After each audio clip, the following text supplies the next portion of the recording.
Bonjour et bienvenue dans le podcast Les Affranchis, le podcast des audacieux qui osent bâtir leur propre modèle de réussite. Je suis Laetitia et je serai ton hôte.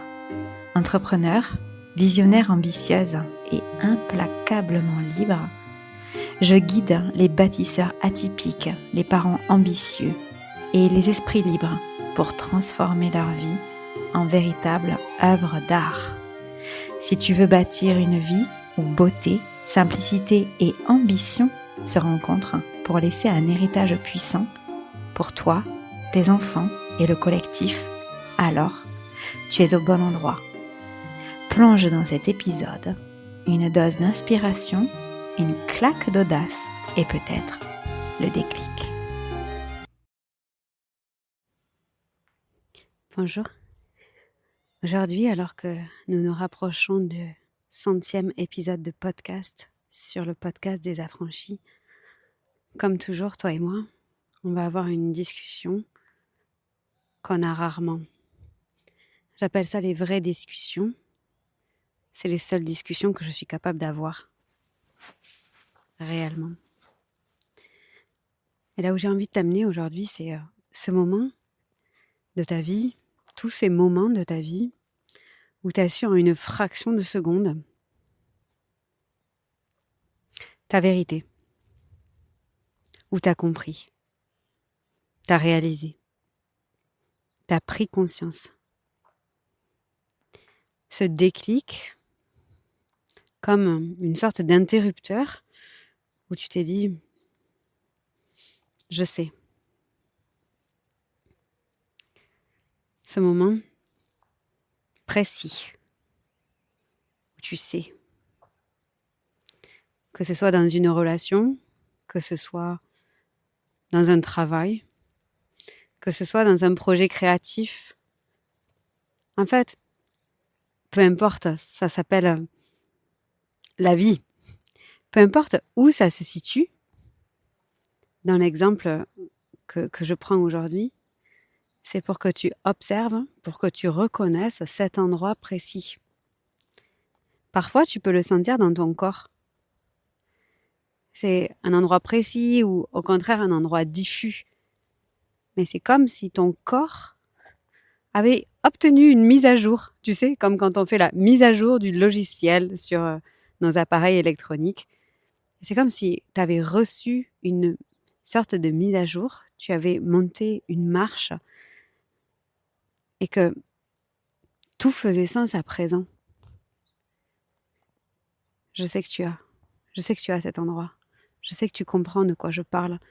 Et au-delà de la compréhension mentale, je sais que ton corps sait. Je sais qu'il se reconnaît dans les mots que je dis ici. La suite, c'est la vraie conversation. C'est qu'est-ce qui fait que, alors que tu sais, tu continues pourtant à faire autrement. Mon vocabulaire est vraiment bien choisi aujourd'hui pour ça. Quand je dis tu continues à faire autrement, ça veut dire tu continues à faire autrement que ta vérité. Tu continues à faire comme avant de savoir. Tu continues à faire autrement que ce que tu es censé faire maintenant que tu as compris. Tu continues à faire comme avant de recevoir cette vérité, cette compréhension, cette réalisation, cette mise à jour, cette montée de marche. Tu continues à faire comme tu faisais jusque-là. Et c'est étrange. C'est très étrange. C'est comme si, tu sais, dans notre vie, on a dû faire face à des deuils, que ce soit des gens, que ce soit des situations physiques, parce que notre corps vieillit, on ne peut pas forcément faire les mêmes choses qu'avant. Et on passe par des deuils. Et je ne sais pas si tu as déjà entendu parler de personnes, c'est le cas de la personne avec qui je partage ma vie, qui ont eu des membres sectionnés et qui continuent à croire que le membre est toujours là. Ça a été étudié, des membres fantômes. Mais on continue à faire ça, mais même avec notre vérité. On reste nos actes restent dans l'illusion que rien n'a changé. C'est étrange. Ça a toujours été étrange pour moi parce que je te vois.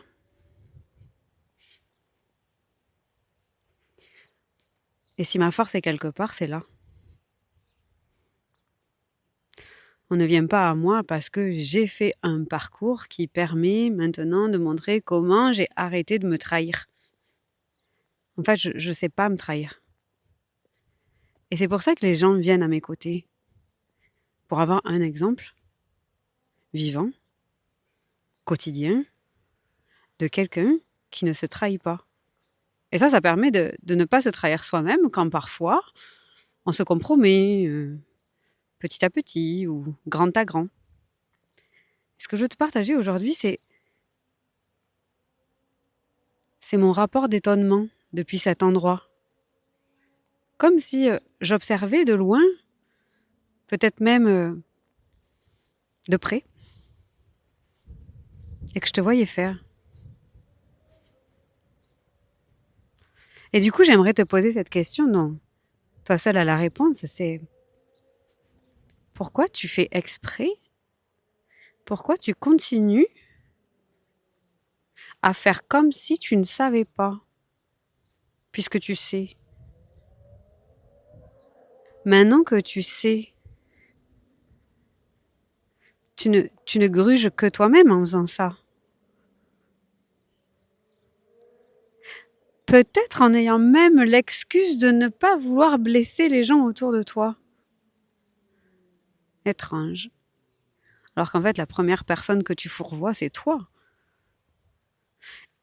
Et la seule personne avec laquelle on passera notre vie, c'est certain, c'est nous-mêmes. Les autres, on n'est jamais sûr. Alors évidemment, on n'espère pas. Parfois, on espère aussi.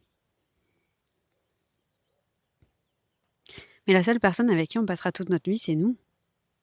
Alors s'il y a bien quelqu'un à ne pas décevoir, n'est-ce pas nous? Et imagine que je te fasse traverser, venir de l'autre côté, et que tu puisses t'observer comme si tu étais un film, tu sais, une caméra de surveillance, et tu t'observerais toi-même. Et tu dirais, putain, mais merde, mais pourquoi tu fais ça? Tu sais, comme dans les films. Comme dans les films, et que tu vois le tueur qui est derrière la porte, et tu dis, n'ouvre pas la porte! Non! Mais là, c'est pareil.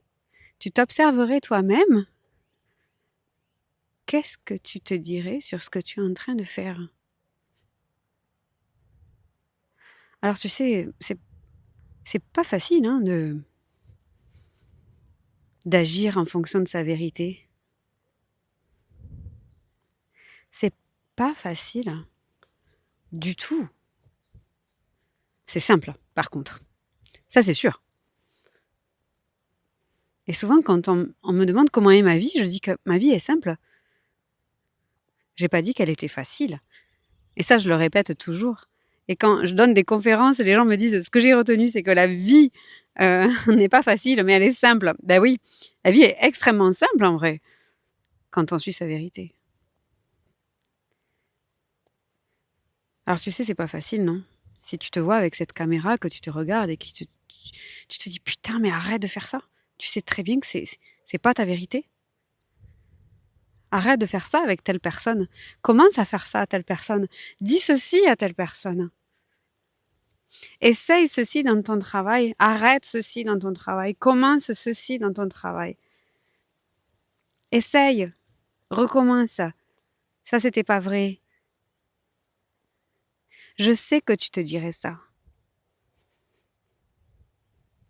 Mais quand on enlève la caméra de surveillance et qu'on réintègre notre corps physique, il se passe un moment où il y a une espèce de asynchronisation, désynchronisation entre la mise à jour qu'on a reçue, notre vérité claire, notre grande réalisation, notre prise en compte, notre prise en considération, notre vérité, notre évidence, et ce qu'on fait, nos actes. Et souvent, on me dit, mais Laetitia, comment tu fais? Moi, je vais te dire ce que je fais. La vie, elle est très simple. Encore une fois, c'est que je ne laisse aucun temps.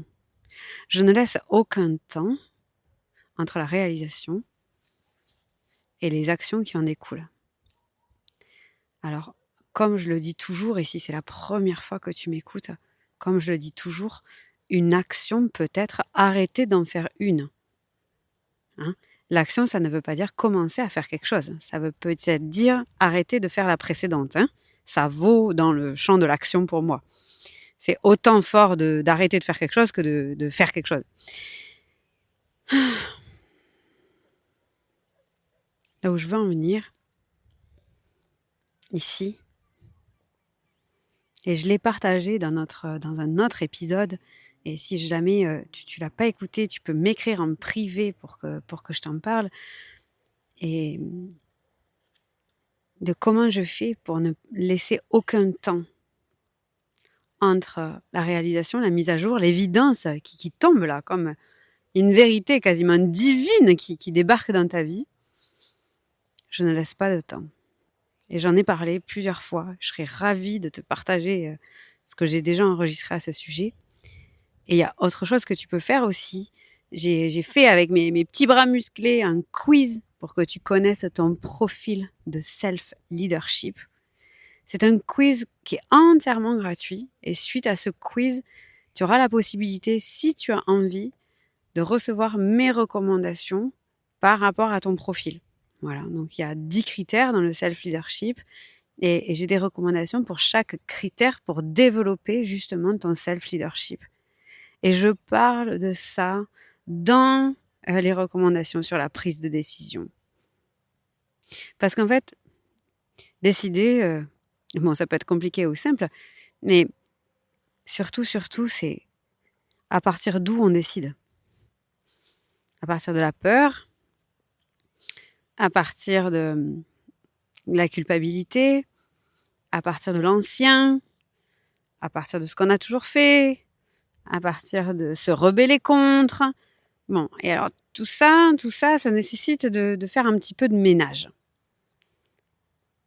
Et tu pourras retrouver tous ces partages vraiment que je fais de manière gratuite pour que le maximum de personnes puissent y accéder. Et si tu reconnais quelqu'un qui en aurait besoin ou envie, partage-le lui parce que c'est pour ça que je le fais.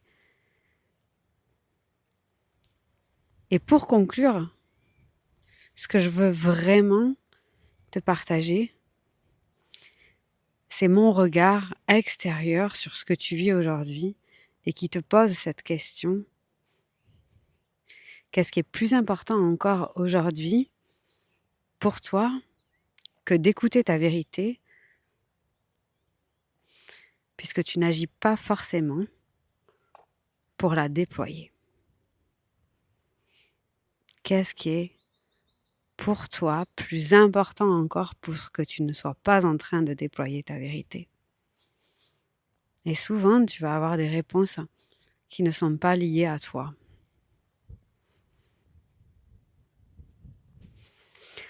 Souvent, la réponse, c'est que tu préfères avoir raison que réussir ta vie, que réussir ton modèle de réussite à toi. Avoir raison que pour toi, ça marche pas, avoir raison que t'es pas pareil que les autres, avoir raison que pour toi, c'est différent, avoir raison que pour toi, ça s'applique pas. Et ça, je peux en parler très fort parce que ça a été mon cas pendant des années. Et un jour, j'ai décidé d'arrêter d'avoir raison. J'ai fait un partage là-dessus où j'explique tout ça, qui s'appelle « Tu préfères avoir raison que réussir ta vie ». Tu le trouveras sur YouTube, sur mon podcast, sur les réseaux sociaux. Et si tu le trouves pas, tu m'écris en privé par n'importe quel moyen sur toutes les plateformes qui existent et sur lesquelles je suis présente pour que je t'envoie le lien. Alors aujourd'hui, j'ai envie de te partager quelque chose. Je crois vraiment qu'il n'y a rien de plus important dans la vie que d'écouter notre vérité, surtout si tu as des enfants. Parce que finalement, si demain la vie s'arrête, la seule chose qu'on peut leur laisser n'est-elle pas le fait d'écouter et d'agir pour défendre ce qui leur paraît juste pour eux.